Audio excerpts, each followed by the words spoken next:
안녕하세요.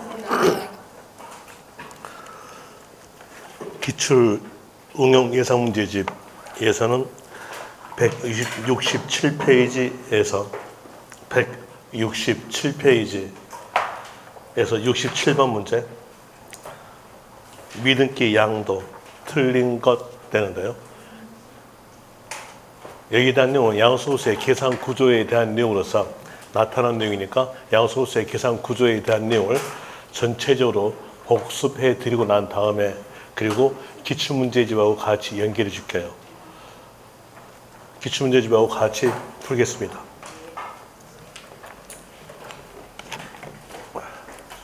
먼저 한손 노트 보시면서 듣고 싶으면 한손 노트의 페이지 말씀드리면요. 231페이지 보시면 한손 노트에서 231페이지 보시면 양도 차익 계산, 양도 차익 계산 지금 현재 복습하고 있는 것은 해년마다 한 3, 내지 4문제 나올 파트입니다. 그래서 복습해 보는데요. 여기에서 양도 가액에서 필요 경비를 빼주면 양도 차익 나온다. 이렇게 나오죠. 그럼 여기에 대해서 이론상으로서 볼 때 양도가액이 실질 거래가에 있으면 필요경비도 실질 거래가 따라가서 실질 거래가에 한 양도 차익을 구한다. 이렇게 나오고요.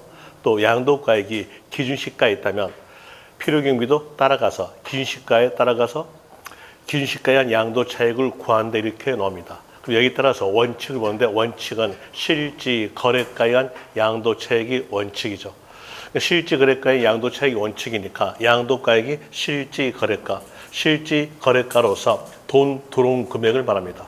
양도가액 뜻에 대한 내용은 양도했던 시점에서 실질 거래가에 의한 돈 들어온 금액, 총 수익 금액 이렇게 나오는데 모든 사람들이 자기가 받았던 금액이니까 알 수 있는데 어떤 사람은 나는 받았던 금액이 얼마인지 몰라 이러신 분들이 계세요. 그때는 세무서장이 조사해서 결정합니다. 추계조사 결정. 추계조사 결정에 대한 일로서 순서 기억하세요. 순서에 대한 일로서 먼저 실질 거래가가 알 수 없다.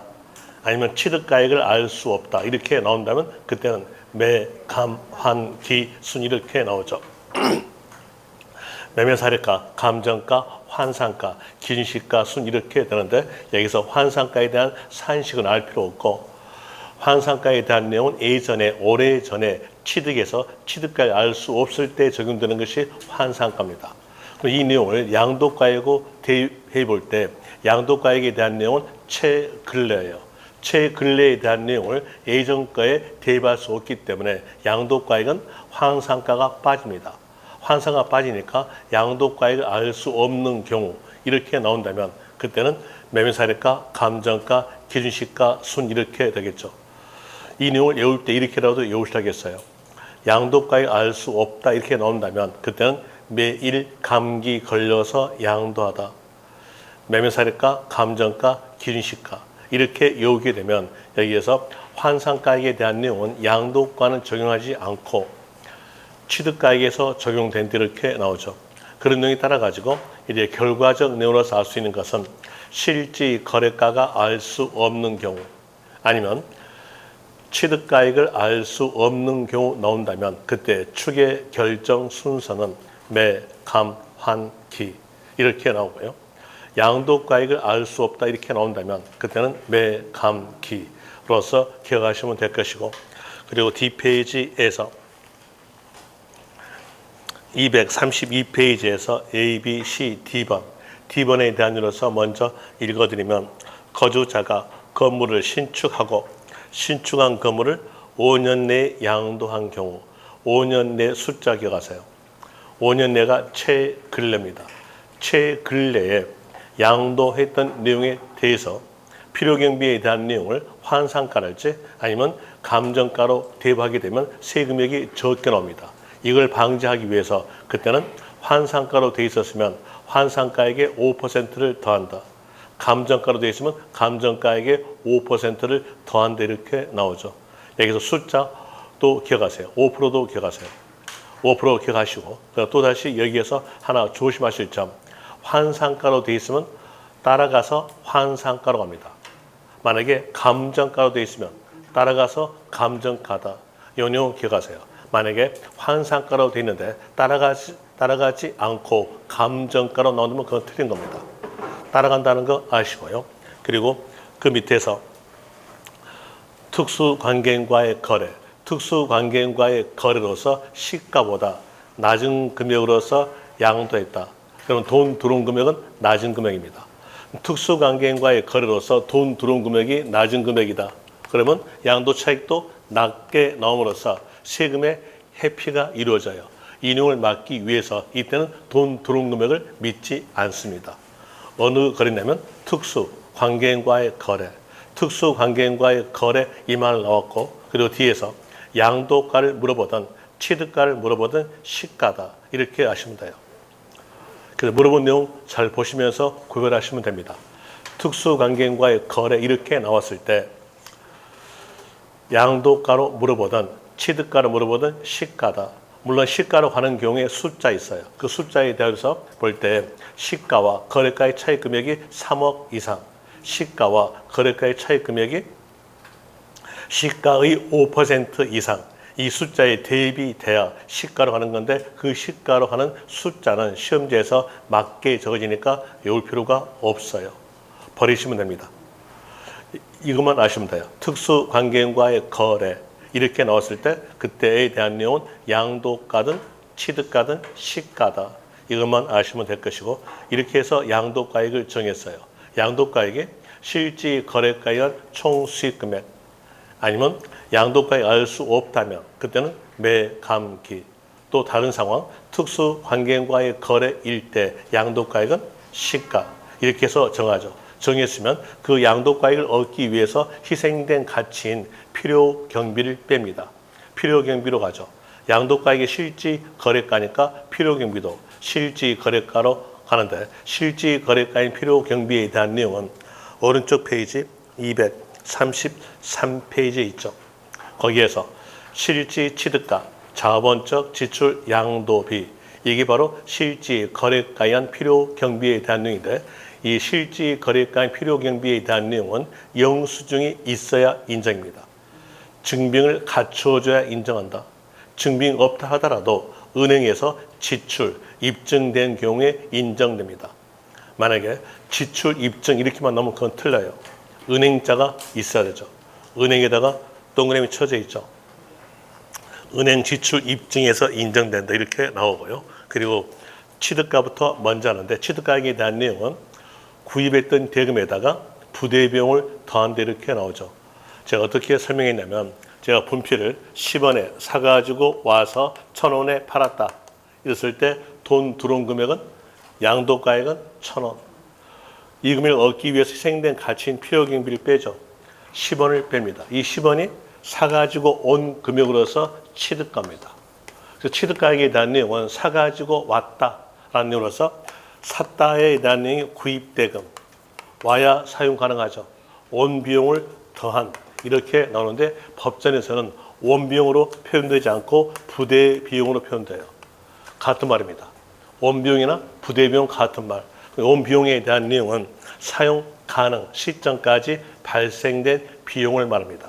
이 내용을 알고 있으면 이제 여러분 스스로가 취득가액에 들어갈까 안 들어갈까 구별이 가능한데, 한번 해볼 때 취득 시 법무사 수수료에 대한 내용 포함이 되겠죠. 또 취득 시 중개 수수료, 이 금액을 지급해줘야 자기 목적에 맞게끔 사용되는 거니까 포함이 된다 이렇게 나와져요. 그리고 또 다시 취득세 어떨까요?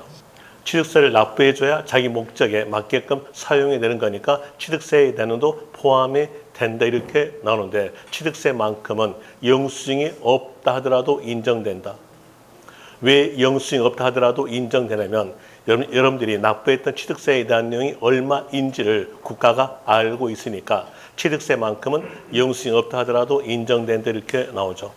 그리고 또 재산세, 종합부동산세, 지역자원시설세는 보유세금. 보유세금은 사용 가능 이후에 납부된 세금이니까 사용 가능 시점까지가 아님으로써 포함되지 않습니다. 재산세, 종합부동산세, 지역자원시설세 포함되지 않고요. 그리고 취득세에 대한 취득단계 세금, 상속세와 증여세도 취득단계 세금에 대한 내용으로서 이중공제를 방지하기 위해서 상속세, 증여세도 포함되지 않는데 이렇게 나오죠. 그리고 또 그 밑에에서 약정에 의한 문장을 쭉 가볼 때 약정에 의한 이 글자가 있으면 이 글자 보자마자 할부거래라고 생각하세요. 할부거래 생각하시면서 할부이자는요. 취득가액에 포함되어 있죠. 그래서 약정에 의한 이 말이 나왔을 때 뒤에서 어떤 글자 없다면 그리고 이자가 나왔으면 그때는 필요경비 포함이다. 약정에 의한 이 글자가 나오는데 뒤에서 어떤 글자, 이 글자가 있어요. 지급기일, 지연으로서 발생된 이자, 지연 글자가 있어요. 그럼 이건 자기 잘못된 금액이니까 포함되지 않는데 이렇게 나오겠죠. 불포함입니다. 약정에 의한 이 말 나오면서 뒤에서 지연 글자 없는 상태로서 이자 나온다면 그때는 필요경비 포함. 지연 글자 있는 상태에서 이자 나온다면 그때는 불포함. 불포함이란 말은 취득가액에 들어있으면 빼내겠다는 뜻으로서 취득가액에서 공제한다. 이 말과 같은 말이고요. 그리고 또 문장에서 현재 가치 할인 차금 아니면 소송비용, 화해비용 아니면 감가상각비 이 글자 있으면 이 글자 보자마자 뒤에서 글자 찾기 필요경비 산입 글자 있는 거 없는 거 봐요. 필요경비 산입 글자가 없다면 그때는 필요경비 포함이다. 하나 필요경비에 산입 글자가 있으면요. 그때는 불포함이다. 불포함이란 말은 취득가액이 들어있다면 빼내겠다는 뜻이니까 취득가액에서 공제한다. 이 말과 같은 말 되죠. 그리고 특수관계인과의 거래였으면 취득가에 대한 시가로 가는 거니까 시가를 초과된 금액은 불포함이다. 이렇게 나오게 되죠. 그리고 뒷페이지에서 지적 제조사 나오면서 면적 증가로서 나온다면 그때는 과세됨으로써 필요경비에 불포함됩니다. 과세되는 거니까 양도 차익을 크게 나와줘야 과세하겠죠. 그럼 여기에서 필요경비에 넣지 않게 되면요. 필요경비가 적어지죠. 그래서 빼는 게 적어지니까 양도 차익은요. 크게 됨으로써 과세한다 뜻이에요. 그럼 거기에서 알 수 있는 거 지적 제조사 나오면서 면적 증가 이렇게 나온다면 그때는 필요경비 불포함이다. 필요경비에 들어있다면 빼내야 되니까 취득가액에서 공제한다 이렇게 나오죠.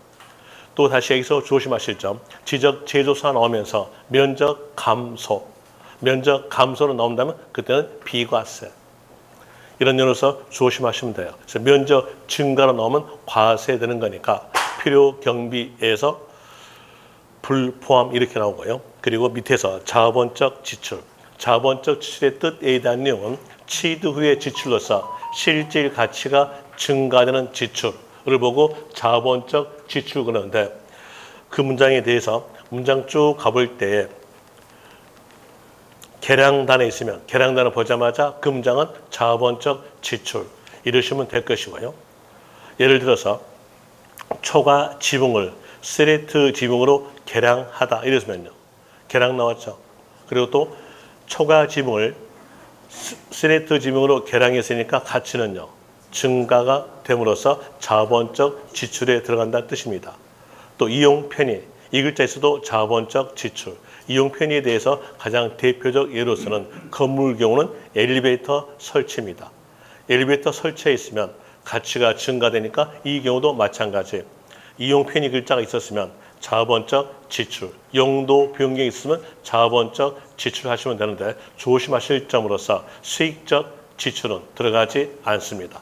수익적 지출에 대한 내용은 취득 후의 지출로서 원상회복, 능률 유지, 원상회복이니까 옛날과 같다는 얘기죠. 희생된 가치로서 늘 필요가 없어요. 옛날과 같으니까. 이때에 대한 내용은 수익적 지출 이렇게 나온다고 할지 아니 문장에서 원상회복 아니면 능률 유지 이 글자 있으면 이 글자 보자마자 필요경비 불포함 이러시면 될 것이고 그리고 그 밑에에서 A번 먼저 읽어주면 양도자산을 취득 후 쟁송이 있는 경우에 그 소유권 확보하기 위해서 직접 소유된 소송비용, 화해비용, 소송비용, 화해비용 나왔죠. 아까 말씀드린 대로 소송비용, 화해비용 아니면 현재가 차린 차금 아니면 감가상각비 이 글자 있으면 뒤에서 글자 찾기. 필요경비 상위 글자 있는 거 없는 거 봐요. 여기 보니까 뒤에서 그 옆 페이지에서 맨 위에 필요경비 상위 글자 있죠. 있는데 뒤에가 뭐 넣었어요? 제외. 그럼 이건 없다는 뜻이에요. 없으니까 필요경비에 포함한다 이렇게 나오죠. 또다시 B번 보세요. B번에 대한 예로 볼 때 공익사업을 위한 토지 등의 취득 및 보호사에 관한 법률이나 그 밖의 법률에 따라 토지 등이 협의 매수 또는 수용되는 경우로서 그 보상금의 증액과 관련하여 직접 소요된 소송비용, 화해비용. 여기도 보니까 소송비용, 화해비용 나왔죠. 그럼 뒤에서 글자 찾기. 필요경비 상위 글자 찾아봐요. 찾아보니까 여기서 있죠. 인데 그 옆에가 뭐 나옵니까? 제외. 제외가 나왔다는 것은 없다는 내용과 마찬가지죠. 없으니까 필요경비 포함이다. 이렇게 나오게 될 것이고 개발 부담금, 재건축 부담금, 수익자 부담금에 대한 내용은 필요경비에 포함한다. 자본적 지출로서 포함되는 거고 그리고 이 금액을 지급함으로 인해서 가치가 증가되니까 필요경비 포함되고요. 양도비용, 양도비용의 뜻에 대한 내용은 양도 시에 소유된 직접 비용에 대한 내용으로서 간접 비용은 들어가지 않습니다. 직접 비용과 간접 비용을 구별하기 위해서 소득세 법에서는 직접 비용에 대한 내용이 쭉 적어지는데 그 내용을 전부 다 외우지 못하니까 간결하게 글자 하나만 기억하셔야겠죠. 수수료. 수수료에 해당이 되었으면 직접 비용으로서 필요경비 포함이다. 수수료에 대한 내용이니까 글자 적어주고 돈 받는 내용이었으면 필요경비에 포함한다. 다시 반대로 글자 적어주고 돈 받는 내용이 아니었으면 그때는 불포함됩니다. 한번 해볼 때 계약서 작성비 그러면요. 포함되겠죠. 또다시 대출 이자 그러면요. 대출 이자에 대한 내용은 은행에서 돈 빌려주고 받는 이자니까 글자 적어주고 받는 것이 아니에요. 불포함. 간접비용으로서 들어가지 않습니다. 대출 이자는 돈 빌려주고 받는 거니까 글자 적어주고 받는 거 아니죠. 불포함. 이렇게 나오게 될 것이고 또다시 이사비 어떨까요? 이사비에 대한 노가되죠. 그러니까 포함되지 않는다. 이렇게 됩니다. 그래서 이제 여러분 생각할 때 문장을 쭉 읽어보고 글자 적어주고 돈 받는 내용이었으면 수수료로서 양도비용에 포함된다. 이렇게 아시면 되고요. 그리고 또다시 채권 매각 차손에 대한 양도비용에 들어가는데 이 채권 매각 차손에 대한 내용은 한도가 은행 한도다. 라는 으로서 기억하면 되죠. 그리고 뒷페이지에서 기준시가에 의한 양도 차익에 대한 내용인데 기준시가에 의한 양도 차익에 대한 내용으로서 적용되는 것은 자본적 지출, 양도비용 대신 필요 경비 계산 공제가 적용됩니다. 이렇게라도 외워뒀죠. 개가치 산정. 개가치 산정은 3%다. 그리고 이 개가치 산정, 필요경비 계산공제에 대한 내용으로서는 매매사례가일 때 아니면 감정가일 때 아니면 기준시가일 때 적용되는 것이 필요경비 계산공제다. 더불어서 알 수 있는 것으로서 자본적 지출과 양도비용에 대한 내용은 실지, 거래가일 때 적용된다. 이런 내용을 알 수 있을 것이고 그리고 이렇게 해서 양도 차익을 구했다. 문제 하나 풀어줄게요. D페이지 갑시다. 238페이지에서 31회 때 나왔던 문제 1번 문제. 1번 문제에서 먼저 읽어줄게요. 취득원가에 현재 가치 할인 차금 뭐 나옵니까? 현재 가치 할인 차금 나왔죠. 이 말 나왔으니까 뒤에서 글자 찾기. 필요경비 산입 글자 찾아봐요. 보니까 밑에 줄에서 필요경비 산입 글자 있죠. 있으니까 끝말은요. 불포함. 그런데 필요경비로 본다 틀렸죠. 이렇게 실지 시험 문제는 문제 지문 엄청나게 길어요. 엄청나게 기니까 빨리 글자 찾기 하시는 게 제일 좋습니다. 그다음에 3번 보세요. 3번 볼 때 거주자가 특수 관계인과의 거래 못 나옵니까? 특수 관계인과의 거래 나왔죠. 그리고 물어본 것이 뭘 물어봤는가 봅시다. 물어본 것은 은자 앞에 있는 글자 아니면 맞춤 앞에 있는 글자가 물어본 내용입니다. 거기서 물어본 내용을 보니까 맞춤표 앞에서 양도가액을 시가에 의한다. 보니까 물어본 건 뭘 물어봤습니까? 양도가액 물어봤어요. 특수관계인과의 거래로서 양도가액을 물어보던 취득가를 물어보던 끝말은 시가. 시가다 맞죠? 라는 이유로서 3번 맞는 문장입니다. 4번까지 풀어줄게요. 5번까지 풀어줄게요. 4번에서 28회 때 나왔던 문제인데 특수관계인과의 거래가 아닌 경우로서 취득가액인 실지거래가액을 인정 또는 확인할 수 없어. 보니까 나온 말이 취득가액을 알 수 없어 나왔죠. 그럼 이때 추계결정 순서는 매, 감, 환, 기. 그런데 여기는 매감기 틀렸죠. 매감기 이렇게 나오려면 앞에서는 양도가액을 알 수 없는 경우 나와야 맞습니다. 그러면서 4번 틀렸고요. 5번 갑시다. 취득가액을 실지거래가액에 의하는 경우 당초 약정에 의한 못 나옵니까? 약정에 의한 이 글자 보자마자 할부거래다라고 생각하고 뒤에서 지은 글자 있는 거 없는가 봐요. 뒤에 보니까 지은 글자 있죠. 그리고 이자 나왔으니까 이때는 자기 잘못된 금액이니까 불포함. 취득원가에 포함하지 아니한다. 맞죠?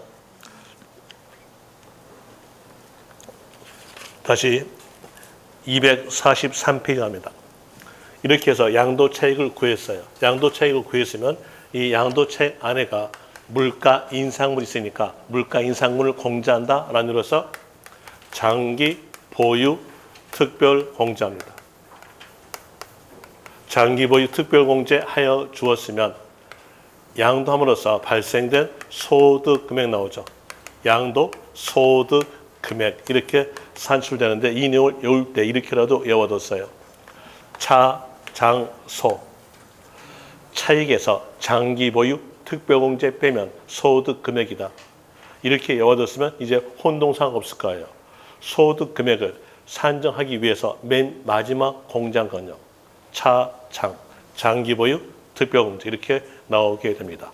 그리고 장기 보유 특별공제에 대한 내용은 장기 보유란 말과 특별공제가 겹쳐진 글자예요. 합쳐진 글자에 단위로서 먼저 장기 보유 공제. 오랫동안 보유하고 양도하였으면 물가 인상물이 있으니까 공제하겠다라고 보유 기간 줘요. 보유 기간은 3년 이상.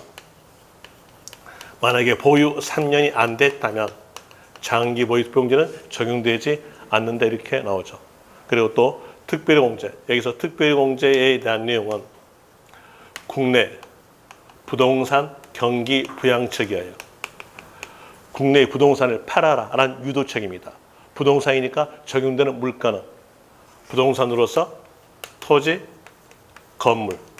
그러면서 하나 더 추가시켜주죠. 하나 추가된 것이 입주권 추가해줘요. 그럼 왜 입주권을 추가하겠는가? 입주권 추가했던 원인에 대한 내용은 소유했던 종전주택이니까 입주권을 추가합니다. 종전주택이니까 건물이죠. 건물로서 포함이 된다 이렇게 나와져요. 이 내용에 따라서 더불어 알 수 있는 것으로서는요. 토지 건물에 들어갔다 하더라도 법 어긴 것은 제외, 미등기 제외됩니다. 미등기는 포함되지 않는다 이렇게 나오게 될 것이고 또 다시 국내 부동산 경기 부양책이니까 국외는 제외 이렇게 나오겠죠. 그리고 이 입주권이 소유했던 종전주택이니까 조합 원으로부터 취득했던 부터 취득된 입주권은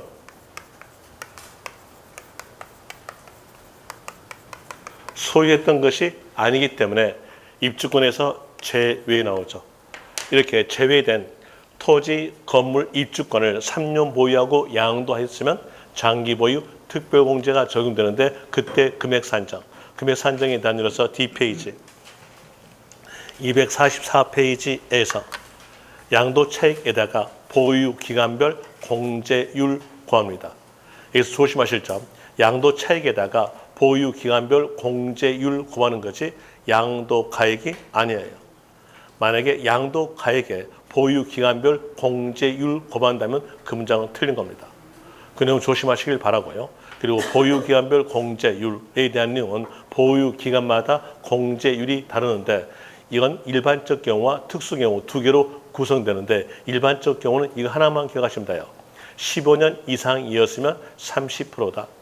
이 하나만 기억했으면 여러분 스스로가 충분하게 유추해서 문제 풀 수 있어요. 16년이었으면요. 30%.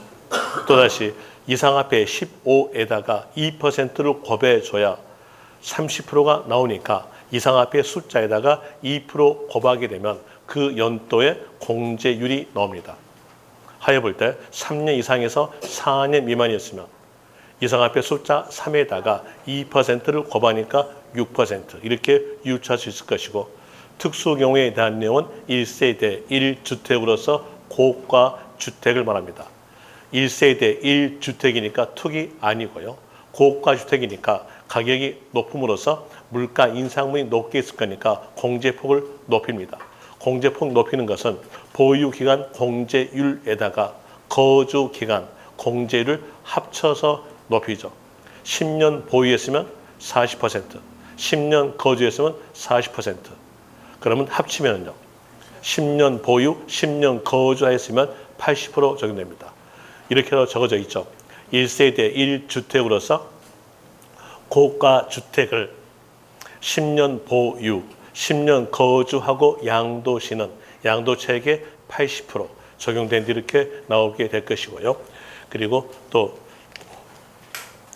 그 옆 페이지에서 보유 기간 계산, 보유란 말은 소유란 말과 같은 말이니까 취득하였어야 소유가 됨으로써 취득일로부터 팔 때까지 기간, 양도일까지 기간을 말한다 이렇게 나오죠.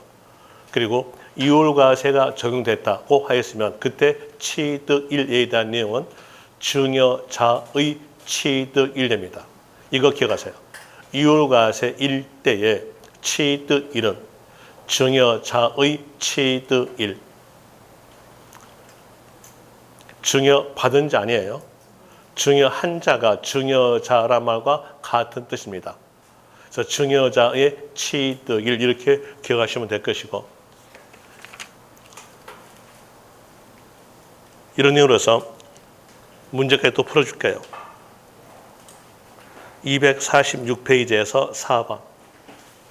4번에 대한 24회 때 나왔던 문제인데 보죠. 장기 보유 특별공제액은 해당 자산의 양도가액에 보유기간별 공제율을 곱한다. 맞을까요? 틀릴까요? 틀렸죠. 양도가액이 아니라 양도차익입니다. 그 점 조심하시고요. 그 다음에 그 옆 페이지에서 7번 문제 풀어줄게요. 물음표 앞 보니까 익숙한 글자. 장기 보유 특별공제. 틀린 것. 문제 키 잡았죠. 거기에서 1번에서 미등기 적용하지 아니한다. 맞죠? 그 다음에 2번에서 조정지역 내 할증세율이 적용되는 2주택을 3년 보유하고 보니까 주택이죠. 주택이면요. 건물. 건물이니까 적용한다. 적용이 안 한다. 적용한다. 아니한다. 틀렸죠. 그런데 2025년에 하면 적용하지 않습니다. 25년부터 할증세율이 적용되거든요. 여기에 대한 내용은 올해 시험 볼 거니까 올해 것만 기억하세요. 올해에 대한 내용은 24년이죠. 24년에서는 적용된다라고 하세요. 시험 내년 안 볼 거 아니에요. 내년에 보실 겁니까? 올해로서 하니까 주택 글자 나왔으면요. 3년 보유했으면 적용이 된다. 이렇게 기억하시면 되고요. 그 다음에 3번 갑시다. 3번에서 1세대 1주택, 고가 주택, 그리고 보유가 2년. 그러면 적용된다 안 된다? 3년 안 됐죠? 적용되지 않습니다. 적용된다? 틀렸죠? 올해로 한다면 2번에 대한 내용 25년에 양도한 거니까 맞아요. 맞는데 24년으로 고쳐놓고 틀렸다 하십시오. 24년으로 고쳐놓고 틀렸다 하시면 돼요. 그래서 답은 2004년으로 고쳐놓으면 두 개 되겠죠. 2번과 3번. 그 다음에 4번 갑시다. 4번에서 비사업용 토지죠. 토지에 대해서 3년 보유하였으니까 적용이 된다. 맞고요. 그리고 보유 12년인 상가 건물에 대한 내용이니까 1세대, 1주택, 고가주택이 아님으로써 일반적 경우에 대한 내용은 15년 이상이었으면 30%, 이상 앞에 숫자에다가 2%가 오면 그 기간에 보유기간별 공제율 나오죠. 그러면 12년에다가 2%가 많으니까 24%다. 맞고요. 뒤로 가셔서 이율과세에 대한 설명을 드렸죠. 이율과세에 대한 내용도 복습해 줄게요.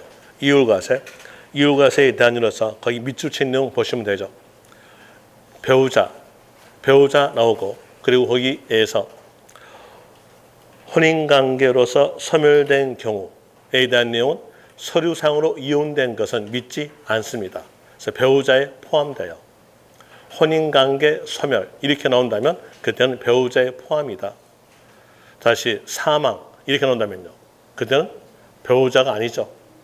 돌아가셨으니까 그때는 제외 이렇게 나오게 되고요. 그리고 취득가액에 대한 내용, 이율과세일 때 취득가액은 아까 말씀드렸다시피 증여자의 취득일이니까 증여자의 취득가액이 됩니다. 그리고 이미 납부된 증여세, 이율과세가 적용된 증여세는 이중과세를 방지하기 위해서 필요경비에 포함한다. 이렇게 나오죠. 그러면서 이율과세 적용되지 아니한 경우에 대한 내용으로서는 수용이니까 이율과세에 적용되지 않는다. 또 이율과세에 적용된 세액 금액이 이율과세에 적용되지 아니한 세액보다 적은 경우, 포인트는 적은 경우에 대한 내용 적용되지 않고요. 또 1세대 1주택은 특이 아니죠. 1세대 1주택도 이율과세에 적용되지 않는데 고가주택 포함이라는 거 조심하세요. 국회의원들도 음흉하게 자기도 끼고 싶어 해서 고가주택 포함이라고 적어져요. 만약에 거기에서 제외 그러면 틀려요. 1세대 1주택으로서 고가주택 포함해서 이율과세에 적용되지 않는데 이렇게 나오죠. 그리고 다시 250페이지에서 특수관계인과의 거래로서 증여자에게 양도세가 부과되는 경우, 여기서 증여자에게 양도세 부과되는 경우에 대한 내용의 의미 안에는 이 말이 들어있죠. 합계액이 적을 때, 이 말이 들어있고, 또 합계액이 적을 때 이렇게 나온다면 그때는 증여자가 양도세 납세 의무자다 라는 의미로서 나오게 되죠. 그리고 또 이미 납부했던 증여세는 돌려준다, 환급한다 이렇게 됩니다. 그리고 D페이지 가죠. D페이지에서 255페이지에서 기본공제, 소득금액 나오면 이 소득금액에서 기본공제를 빼줘요. 기본공제를 빼주면 양도소득 과세 표준 나옵니다. 양도소득에 대해서 과세하는 가액이 바로 과세 표준이죠. 여기에 대한 내용도 이렇게라도 외워뒀어요. 소기과표 이렇게 왔죠. 차장 소기과표 과세 표준을 산출하기 위해서 맨 마지막 공제한건요, 기본공제. 소득금액을 산정하기 위해서 맨 마지막 공제한건요, 차장소니까 장기보유 특별공제 이렇게 나오겠죠. 이런 일로서 구별하시면 될 것이고, 그리고 기본공제에 대한 내용은 인적공제에 대한 내용이에요. 인적공제에 대한 내용이니까 사람이 나오면 다 공제됩니다. 인적공제로서 사람 인자니까 거주자도 공제되고 비거주자도 공제된다. 공제하는 금액은 연 250만 원에 대한 내용인데, 이 연에 대한 내용은 1월 1일부터 12월 31일을 말합니다. 1월 1일부터 12월 31일 사이에 팔았으면 250만 원 공제하겠다는 뜻이에요. 그럼 하루 보유하고 팔더라도 1월 1일부터 12월 31일 사이 팔 거니까 250만 원 공제. 10년 보유하고 팔더라도 1월 1일부터 12월 31일 사이 팔 거니까 250만 원 공제로서 기본 공제는 보유 기간과 관계가 없다 되죠. 그럼 이제 보세요. 여기서 장기 보유 특별 공제는 보유란 글자 있죠. 있으니까 보유 기간과 관계가 있다. 몇 년? 3년. 기본 공제는 요 글자애가 보유란 말 없죠. 없으니까 보유하고 관계가 없다. 이렇게라도 기억하시면 돼요. 그리고 또 법 어긴 것은 공제하지 않습니다. 법 어긴 거니까 미등기. 미등기란 글자가 있으면 공제하지 아니한다. 미등기란 글자가 없는 상태에서 지문이 길든 짧든 물건이 나온다면 공제가 된다. 지문 길게 만들어 볼 때 조정지역 내에 할증, 세율이 적용되는 1세대 3주택으로서 그 주택 양도했으면요. 문장의 지문에서 미등기라는 글자가 없으니까 기본공제 적용된다 하시면 돼요. 그래서 미등기라는 글자가 있으면 기본공제는 적용되지 아니한다. 고가 주택도 1세대, 3주택, 4주택 그리고 또 주식, 기타 자산도 공제가 된다 이렇게 나오죠. 그리고 공제는 방법에 대한 내용은 소득별로서 공제합니다. 소득별로서 공제한다. 소득별로서 공제인데 이 소득별에 대한 내용은 뭘 말하냐면 끼리끼리입니다. 끼리끼리. 부동산 그룹은 부동산 그룹끼리에서 250만 원 공제. 주식 그룹은 주식 그룹끼리에서 250만 원 공제예요. 그래서 문장에서 소득별 나오지 않고 기본 공제에 대한 내용으로서 양도시마다 아니면 자산별 이렇게 나오면 그건 틀린 거예요. 양도시마다 자산별에 대한 내용은 기본공제를 제외한 나머지에서 나오져요. 기본공제만 소득별입니다. 소득별 뜻은 끼리끼리 이렇게라도 연상했죠. 여러분들이 점심 식사하러 갈 때 끼리끼리 가죠. 만약에 다른 그룹끼리가 들어온다면 넌 왕따 이렇게 하잖아요. 그래서 부동산 그룹은 부동산 그룹끼리에서 250만 원, 주식 그룹은 주식 그룹끼리에서 250만 원 공제입니다. 그래서 아는 것은 끼리끼리로 하시면 돼요. 또 양도 차손, 결손금, 차이난 손실이 발생된 경우도 끼리끼리에서 공제합니다. 끼리끼리의 소득금액에서 공제하죠. 이 말은 양도 차익과 합친다는 뜻이에요. 부동산에서, 즉 토지에서 양도 차손 나오고 건물에서 양도 차익 나오면요. 두 개를 합친다. 라는으로서 양도 소득금액에서 공제한다 이렇게 나옵니다. 차손이 나온 것도 끼리끼리다. 라는으로서 아시면 돼요. 만약에 주식끼리에 대한 내용과 부동산끼리는 어떨까요? 합치지 못해요. 그래서 끼리끼리로 하시면 되겠죠. 이렇게 봅시다. 여기에서 1월 1일부터 12월 31일 이 사이 기간에서 토지 하나 팔고 그리고 또 아파트 분양권 팔았다. 그러면 부동산 그룹이죠. 부동산 그룹끼리니까 얼마 공제? 250만 원 공제예요. 250만 원 공제니까 여기에서 공제해주고 이런 공제하지 않은 순서대로 공제한다. 이렇게 해줘야 250만 원 공제가 됩니다. 그래서 더불어서 알 수 있는 것은 순서대로 공제 여기까지 아시고요. 또 다시 토지 하나 팔고 그리고 또 동일 과세 기간 내에서 주식 팔고 아파트 분양권 팔았다. 그럼 얼마 공제? 부동산 그룹, 요 그룹끼리에서 250만 원 공제. 주식 그룹은 주식 그룹에서 250만 원 공제됩니다. 그래서 끼리끼리로 하시면 돼요. 또 양도 차손 발생된 것도 끼리끼리의 소득 금액에서 공제한다. 이런 내용으로서 아시면 되고 그리고 국외 자산에 대해서도 공제가 됩니다. 국외 자산. 국외 자산에서 누가 양조할까요? 누가 팔까요? 누가니까 사람이겠죠. 사람이 파니까 인적 공제로서 공제가 된다. 여기서 알 수 있는 거 기본 공제는 국외 자산에 대해서 공제가 되고 장기 보유 특공제는 국외에 대해서 적용되지 아니한다. 여기까지가 전번 시간에 배웠던 내용의 복습이었어요. 복습해드렸으니까 이제 기출문제에 대한 내용으로서 또 해드릴게요. 예상 문제가 아니라 기출문제로요.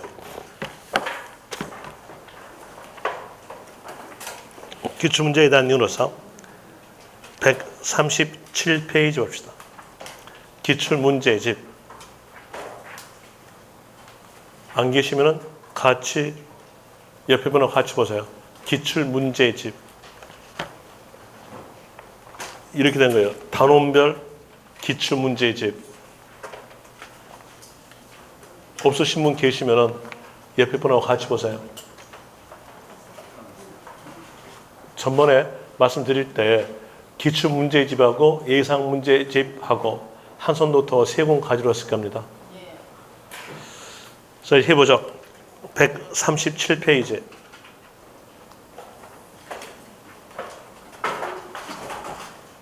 에서 문제 15번. 제일 먼저 문제 키를 잡기 위해서 물음표 옆을 먼저 보세요. 물음표 옆에서 앞에서 익숙한 글자 나오죠. 양도소득세 과세 표준. 과세 표준 구하라. 여기까지 구하는 겁니다. 어떤 해 문제에서는 물음표 앞에다가 소득 금액을 산정을 그랬어요. 그건 여기까지 구하는 겁니다. 그래서 물음표 앞을 보고 어디까지 구하라겠는가를 먼저 보시면 돼요. 만약에 그 내용을 하지 않고 어떤 사람들은 계산하기 참 좋아해가지고 여기에서 여기까지밖에 구하라만 안 했어요. 문제상에서 여기까지만 구하라 했는데 계산하기 참 좋으니까 쭉 해 여기까지 계산해. 그래서 해보니까 숫자가 있어. 아 맞다 하고 나와봤자 그 사람 틀린 겁니다. 그냥 제발 부탁인데 물음표 앞에서 어디까지 구하라겠는가를 꼭 보고 문제 푸세요. 여기는 과세 표준까지 구하라겠죠. 거기에서 이제 과세 표준 구하라겠으니까 차, 장, 소, 기, 과표. 차익을 먼저 구하죠. 차익에 대한 내용은 양도 가액에서 필요 경비를 빼면 양도 차익 나옵니다. 거기에서 실질 거래가액에 대한 이유로서 양도 가액이 6천만 원, 6,700만 원. 양도 가액은 6,700만 원 되고요. 그리고 또 필요경비에 대해서 취득가액이 4,200만 원. 밑에 보니까 양도비용 적어졌죠. 양도비용에 대한 내용이 400만 원. 그러면요 4,600만 원이죠. 4,600만 원을 빼주면 양도 차익은 2,100만 원 이렇게 나오겠죠. 그리고 장기보유 특별공제에 대한 내용은 조건 있죠. 조건에 대해서 부동산, 토지, 건물, 입주권, 그리고 보유 3년. 자, 문제 다시 봐요. 다시 보니까 문제상에서 토지 적어져 있죠. 토지고 보유 3년 좀 되는데 자료 보니까 자료에서 보유 2년, 3년 안 됐죠. 그러면 장기보유공제 적용되지 않는다. 소득 금액은 2,100만 원. 기본공제 250만 원 빼주니까 과세 표준에 대한 내용은 커닝해 보니까 1,850만 원. 답은 1번 됩니다. D페이지 갑시다. D페이지에서 16번 문제. 물음표 앞에서 익숙한 글자. 자본적 지출, 양도비 포함하지 않는 것. 1번에서 자산을 양도하기 위해서 직접 지출한 양도소득세 신고서 작성비. 어떨까요? 작성비니까 수수료죠. 수수료로서 양도비용이 들어가겠죠. 2번 갑시다. 2번에서 밑에 줄 보니까 재건축 부담금, 자본적 지출로서 포함되고요. 3번에서 거기에 약간 갔더니 이용편이 나오죠. 이용편이 글자 보자마자 자본적 지출. 4번에서 양도자산의 취득 후 쟁송이 있는 경우 소유권 확보하기 위해서 직접 소유된 소송비용 나왔죠. 이 말 나왔으니까 뒤에서 글자 찾기. 필요경비 상위 글자 찾아봐요. 있죠. 있으니까 이건 포함되지 않는다. 불포함. 답은 4번. 5번에서 양도하기 위해서 직접 지출한 공증비. 여기서 공증비는 변호사들의 수수료. 수수료니까 포함이 된다로 되겠죠. 다시 D페이지로 가셔서 17번 문제. 물음표 앞에서 익숙한 글자. 찾아보니까 필요 경비 옳은 것. 1번 취득가액을 실질 거래가액에 의하는 경우 당초 약정에 의한 못 넣습니까? 약정에 의한. 이만 넣으면 이 글자 보자마자 뒤에서 글자 찾기 지은 글자 찾아봐요. 옆에 있죠? 있으니까 끝말은요. 불포함. 그래서 뒤에 보니까 포함하지 아니한다. 맞죠? 1번이 답. 2번 갑시다. 취득가액을 실질 거래가에 의하는 경우 자본적 지출액도 실제로 지출된 가액에 의함으로 옆에서 증명 서류를 수치 보관하지 않더라도 필요경비로 인정한다. 어떨까요? 자본적 지출 양도비에 대한 내용은 증빙을 갖춰줘야 인정입니다. 증빙 없죠? 인정하지 않고요. 또다시 은행에서 지출 입증하면요. 인정이 된다. 2번 틀렸고요. 3번 갑시다. 소득세법 제 몇 절 이렇게 나오잖아요. 그거 읽지 마세요. 그 내용들은 전부 다 맞게 적어질 거니까 읽지 말고 거기 옆에서 취득가액을 계산할 때 감가상각비 못 넣습니까? 감가상각비 나왔죠. 뒤에서 글자 찾기. 필요경비 산입 글자 찾아봐요. 없죠. 없으니까 이건 필요경비 포함이다. 취득가액도 필요경비니까 필요경비에 포함이다. 취득가액에 포함. 또 환산 취득가도 취득가니까 취득가액에 포함되겠죠. 이런 내용으로서 보니까 뒤에서 취득가액을 환산 가액으로 하는 때에는 적용되지 않는다. 환산 취득가도 취득가죠. 취득가이니까 감가상각비에 대해서 적용이 된다. 이렇게 나와야 되겠죠. 3번 틀렸고요. 4번 갑시다. 토지를 취득함에 있어서 부수적으로 매입한 채권을 만기 전에 양도 함으로써 발생한 매각 차손 못 나옵니까? 매각 차손은 채권의 상대방과 관계없이 사채업자한테 파는 것도 인정됨으로써 여기서 채권 상대방에 관계없이 맞아요. 그리고 뒤에서 전액 인정한다. 전액 인정이 아니라 은행 한도. 은행 한도 인정인데 전액이니까 틀렸죠. 5번에서 취득세는 영수증이 없으면 인정되지 아니한다. 취득세만큼은 영수증이 없다 하더라도 인정이 된다 이렇게 나오죠. 답은 거기에서 1번. 18번 문제 풀지 마세요. 실질적으로 이 문제는 진짜 풀지 마세요. 만약에 어떤 문제냐면요. 취득 당시 가액이 분명치 않다. 이렇게 나온다면 풀지 마세요. 이 계산 문제는 엄청나게 어려워요. 고가주택도 끼워주고 그리고 또 다시 필요경비 계산공제도 끼워주고 그리고 또 자본적 지출 양도비까지 끼워주면 계산하기가 엄청나게 까다로우니까 아예 버리세요. 버리고 이런 문제는 찍으세요. 풀지 말고요. 그 다음에 19번. 19번에서 물음표 앞에 봅시다. 익숙한 글자. 장기보유, 특별공제. 틀린 것. 1번에서. 이건 풀었던 거나요? 1번에서 거기에 약간 가니까 미등기. 미등기는 적용하지 아니한다. 맞죠? 그 다음에 2번. 보유 3년 이상인 상가 건물. 보유 3년 이상. 건물이니까 적용된다. 맞고요. 4번에서 1세대 1주택 요건을 충족한 고가주택 2년 6개월 보유 어떨까요?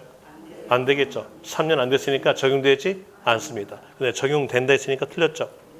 4번 양도 차익의 보유 기간별 공제율을 곱한다. 맞죠? 5번 보유 15년인 상가 건물 15년 이상이었으면요 30% 뒤에서 30%이다. 맞죠? 그 다음에 20번 문제. 20번 문제에 대한 내용은 10분 쉬었다 봅시다.